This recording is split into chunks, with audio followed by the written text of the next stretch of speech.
Hello ladies and gentlemen, welcome back to another top 10 video. No, I haven't done one of these in a while, but since I'm in the middle of my Leaf Green Randomizer Nuzlocke Let's Play, I figured I would tell you guys my top 10 favorite Kanto Pokemon.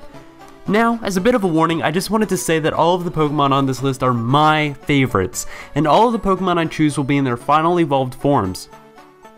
If you have a different opinion, I would love to hear it in the comments. Anyways, let's get right into this. For number 10, we have Primeape.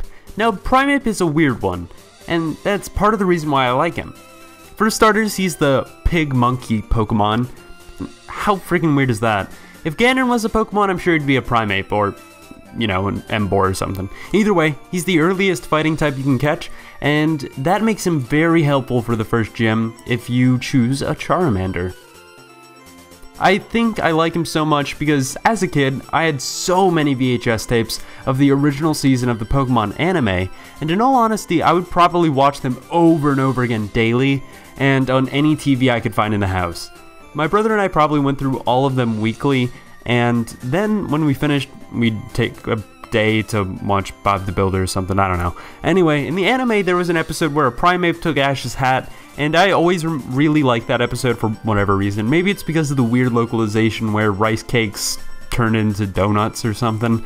Its stats aren't really that great at a base 455, and although you would expect it to be bulky, it really isn't. Its pre-evolution is really useful early game, but the Pokemon you get at the fighting gym is going to blow it out of the water every time. For number 9, we have Fearow. Another weird choice, I know. Now, Fearow is the beak Pokemon because, well, the beak on its face. I've always thought that Fearow was the best bird Pokemon in Kanto, never really looked into the stats, and I thought it was better than Pidgeot until I did my research for this video. I used to pick one up whenever I got my Mankey, and I always used it as my bird. With its base stats of 442, this Pokemon isn't the best bird to use, but it really isn't that far off from Pidgeot. Its one advantage over Pidgeot though, however, is that its stats aren't all balanced. He has a high attack stat as well as a high speed stat, and it evolves at level 20, so it is the obvious choice for any impatient players out there like me. It is really useful to have a nice flying type around it in Kanto, because there's only one gym to really worry about, and it can be really useful for some other gyms. For number 8, we have Scyther. Now, this one is a Pokemon I'm sure most of you guys would expect on this list. Everybody loves Scyther. Scyther is the Mantis Pokemon, which actually makes sense, and I've always loved its design, and its evolution. Scizor is one of my favorite Pokemon designs, but that's for another video. Scyther can be very useful in game with its base stats at a decent 500. It really isn't too bad of a Pokemon for Kanto. If you need a bit more horsepower, Scizor will definitely be the bug type for you. It has a decent attack stat and a decent speed stat, as well as being a little bit bulky. But that's great. If you aren't worried about rock types, this Pokemon is great, but it does have a lot of weaknesses. For number 7, we have Kabutops. Now, I like Kabutops for the same reason I like Scyther. It looks like it means business.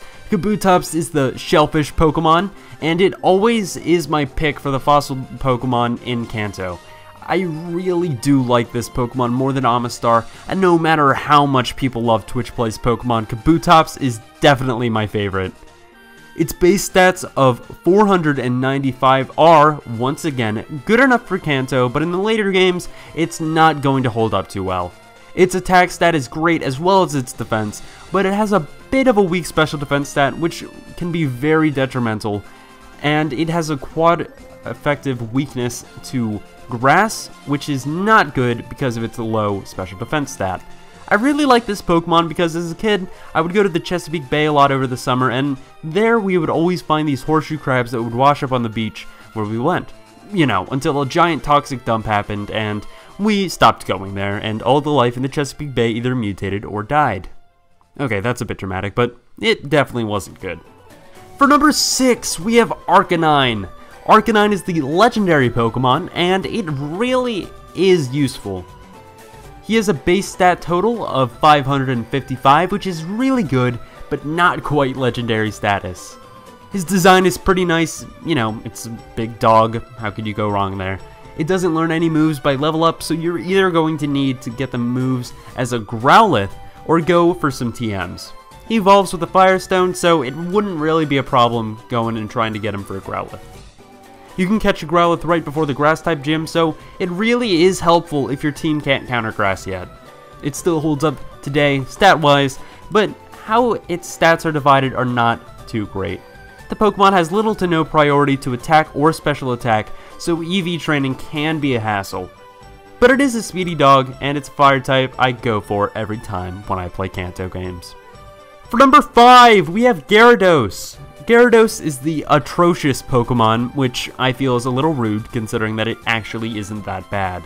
It's really easy to get early on in the game, as you can pick up a Magikarp before even entering Mount Moon. It has a base stat total of 540, and that number increases to 640 when its Mega Evolution was introduced in Pokemon X and Y. It has great attack and special defense stats, and it has very little weaknesses without a Mega Evolution, but it does have a quad effective weakness to electric type attacks. Its Mega Evolution is a Water Dark type, which is the interesting combo to say the least. It does add quite a few new weaknesses to it, but it also adds even more resistances. For number 4, we have Lapras. Lapras is the transport Pokemon, and it really is cool. Its design takes homage to the Loch Ness Monster, and it's one of the few water-ice types in the whole Pokemon series.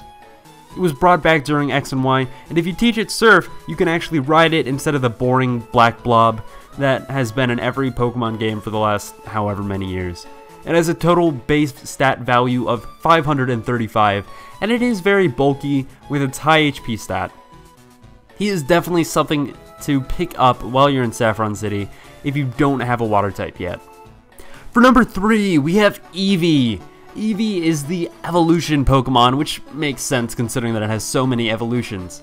Now, when I say Eevee, I'm counting its evolutions in the package. My favorite evolution is probably Vaporeon because of how useful it is. You can, teach it Surf because it's a water type, obviously, and it's also very, very bulky.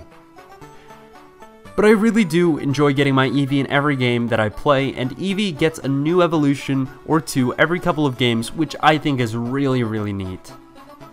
For number 2, we have Victreebel. Victreebel is the flycatcher Pokemon, and it is one of my favorite grass types. I still prefer the grass type starters from Hoenn, Sinnoh, and Kalos, but Victreebel is still very close to me.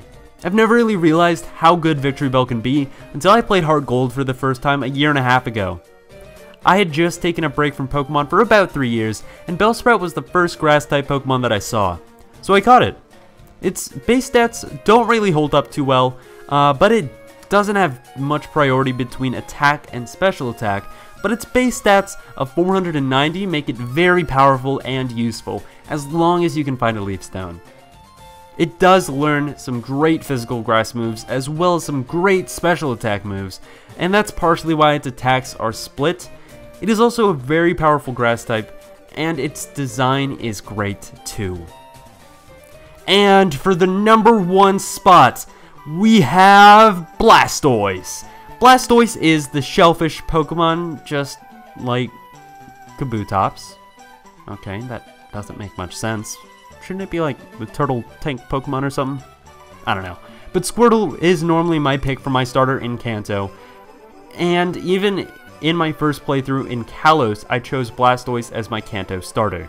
Its Mega Evolution is freaking awesome looking, and it changes the initial base stat total of 530 to a whopping 630.